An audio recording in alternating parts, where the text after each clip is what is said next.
fait au budget transitoire qui s'élève à 2 milliards 193 850 652. On a constaté que l'éducation à la jeunesse, le sport et la culture n'occupent que 2,5% des recettes de fonctionnement, soit 28 millions. La santé, l'hygiène et les actions sociales également, 44 millions, 4% seulement des dépenses de fonctionnement. N'est-ce pas là trop petit pour une commune qui se dit toujours accorder beaucoup d'importance à ces deux secteurs? Merci.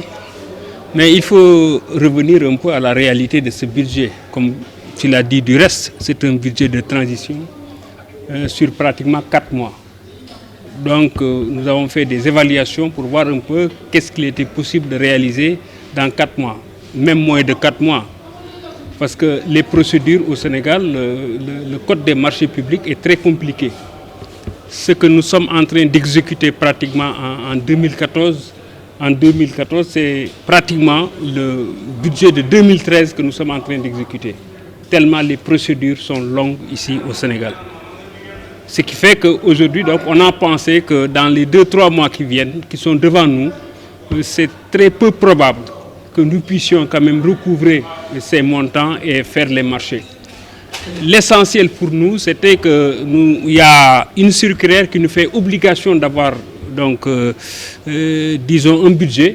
Donc nous avons travaillé avec le payeur dans cette optique pour mettre en place ce budget. Mais c'est simplement pour assurer la transition. Ce qui est certain, c'est que le Conseil va travailler en profondeur pour voir un peu quelles sont la demande sociale, les questions qu'il faut prendre en charge véritablement. Voilà, 2 milliards 193 millions et quelques de poussières. Donc sur 4 mois, on le sait, Birane, Touba n'a pas cette culture fiscale. Alors aujourd'hui, est-ce qu'avec bon espoir que cette somme qui n'est pas une somme petite va être recouvrée? Non, en réalité, ça ne pose pas de problème parce que les recettes d'investissement sont là. C'est-à-dire que c'est tout ce que donne l'État. Comme je vous l'ai dit, on a pratiquement beaucoup de difficultés pour pouvoir donc procéder un peu à ces marchés, qui fait que donc, ces recettes-là que nous avons établies, que ce soit les recettes de fonctionnement, que ce soit les recettes d'investissement, c'est des recettes qui sont pratiquement là. Donc ça veut dire que ce budget-là, ça correspond simplement à la réalité de ce que nous avions dans le budget du Conseil rural sortant. La nouveauté, c'est que nous avons quand même, il y a des lignes budgétaires qui n'existaient pas dans le budget du Conseil rural et qui existent maintenant, qu'il faut prendre obligatoirement. Donc tout ce qui concerne les problèmes de sécurité, ce n'était pas dans le budget du Conseil rural. Et ça, maintenant, il faut obligatoirement les avoir. Il y a des taxes et des impôts que le Conseil rural ne pouvait pas recouvrer. Que maintenant, en tant que commune, les établissements bancaires qui sont à Touba doivent payer. Le foncier bâti aujourd'hui, donc tous ceux qui ont des supermarchés, il y en a tellement à Touba, tous ces gens-là qui ont donné leur maison en location sont obligés de payer donc, à la mairie donc, les taxes afférentes. La taxe sur le foncier bâti. Donc c'est sûr que donc, c'est des opportunités que donc, si, il y a la TOM, il y a la taxe sur les ordures ménagères, mais jusqu'à présent, ce sont vous les fonctionnaires qui êtes dans Touba, dans l'arrondissement, ce sont certainement ces fonctionnaires parce que c'est des prélèvements directs. Donc le peu que nous avons dans le budget, c'est des prélèvements donc, sur les fonctionnaires, les enseignants, les trucs, etc., qui sont dans l'arrondissement de Ndam et on percevait un peu des taxes. Mais maintenant, on va l'élargir. Maintenant, nous avons la possibilité, avec les quartiers, avec les chefs de quartier, nous aurons la possibilité de recouvrer donc, la TOM, la taxe sur les ordures ménagères. Que reprochez-vous réellement à la Sénélec? Non, la Sénélec nous doit, sur chaque facture que le citoyen de Touba paye, il y a 2,5%. La Sénélec encaisse par bimestre plus d'1 milliard au niveau de Touba. À 2,5%, ça fait presque 25 millions. Donc si vous prenez ça donc, sur les trucs, ça veut dire que chaque année, au moins, au minimum, Sénélec doit 200 à 250 millions à la communauté rurale. Et donc à Touba. Maintenant, on peut parler de trucs. Et ça, il y a un cumul sur plusieurs années qui fait que la dernière fois, en tout cas, que personnellement, nous avions fait la démarche pour voir un peu, la Sénélec nous devait presque plus de 2 milliards que la Sénélec devait à Touba. Il y a l'éclairage public, le président l'a dit tout à l'heure, mais ça, c'est l'ensemble des collectivités locales, des mairies du Sénégal. C'est-à-dire que c'est l'État qui s'est engagé à prendre en charge donc, les factures sur l'éclairage public. Parce que l'éclairage public... Vous ne devez rien à la Sénélec. Non, nous devons... C'est-à-dire que la Sénélec, si nous devons à la Sénélec, mais la Sénélec nous coupe le jus. Parce qu'ici même, au niveau du conseil rural, quand on a des retards, la Sénélec n'hésite pas à venir couper. Donc ça veut dire que toutes les factures aujourd'hui qui sont établies au nom de la commune de Touba, c'est des factures qui sont régulièrement payées. Nous sommes à jour vis-à-vis de Sénélec sur ce registre. Mais il y a quand même ce problème d'éclairage public quand même qui est un épineux problème. Parce que Sénélec met ça sur la table devant l'État.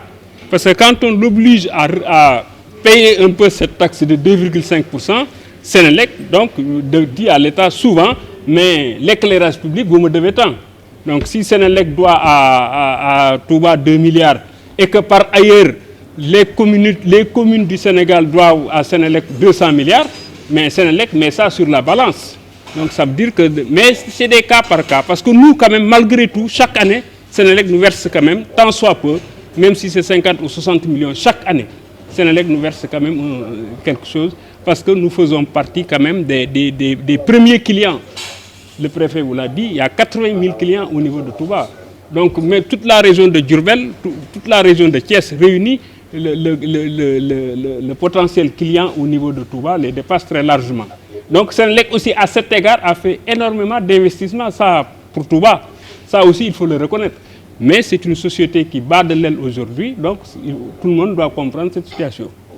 Voilà, Cheikh Abdou l'a dit tout à l'heure, vous dépensez, selon lui, beaucoup d'argent pour le carburant et pour les frais d'émission. Oui, mais c'est une lecture, hein. C'est la lecture de Cheikh Abdou. Peut-être qu'il l'a lui-même dit, qu'il n'a pas pris suffisamment le temps de regarder un peu. Mais ce qui est certain, c'est que pour nous, c'est simplement un budget de transition. Et maintenant, donc, nous leur donnons, parce qu'il est maire, Cheikh Abdou, nous leur donnons l'opportunité aujourd'hui de penser au prochain budget. Donc ils seront en première ligne parce que lui, il est adjoint au maire, Cheikh Abdou. Il est en même temps président de commission et je pense que donc il aura en tant que maire et en tant que président de commission toutes les opportunités pour pouvoir réfléchir et penser ce budget. Et c'est la tâche à laquelle nous allons nous atteler. Voilà, dernière question, Birane, et là, celle-là, c'est une question subsidiaire qui n'a rien à voir avec ce que vous venez de dire et ce qui a été dit tout au long du Conseil. L'identification des taxis, où en êtes-vous?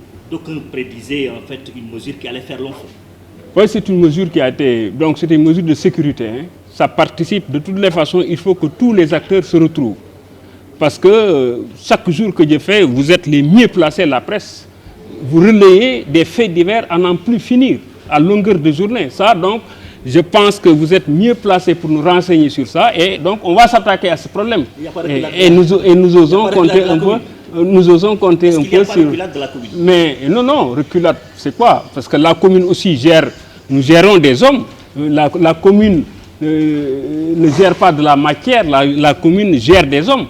Donc ça veut dire que si c'est nécessaire de surseoir à une mesure ou de reculer par rapport à une mesure, il ne faut pas hésiter. C'est ça aussi gérer, parce que nous gérons des hommes.